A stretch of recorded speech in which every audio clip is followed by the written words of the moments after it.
एक और बात है सोचने की, पिछले 10 सालों में 11 लाख से ज्यादा भारत के बड़े बड़े अमीर उद्योगपति और व्यापारी भारत छोड़ के चले गए। ये लोग भारत में फैक्ट्री चलाया करते थे, इंडस्ट्री चलाया करते थे, बड़े बड़े व्यापार किया करते थे, लाखों लोगों को नौकरी देते थे, रोजगार देते थे।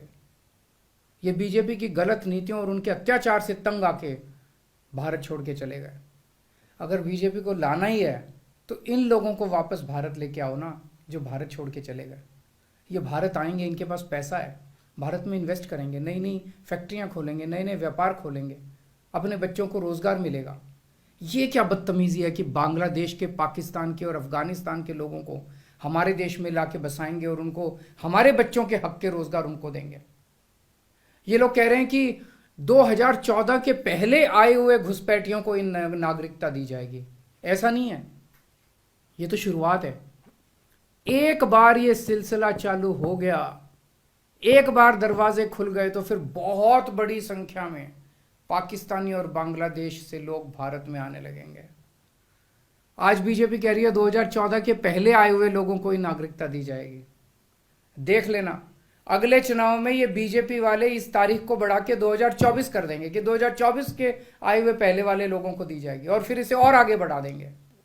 मोटी मोटी बात यह है कि पाकिस्तानियों और बांग्लादेशियों के लिए भारी संख्या में भारत आने के लिए बीजेपी सरकार ने दरवाजे खोल दिए। ये देश के लिए बेहद खतरनाक है, और इसका सबसे ज्यादा खामियाजा उत्तर पूर्व, नॉर्थ ईस्टर्न स्टेट्स भुगत रहे हैं, खासकर आसाम।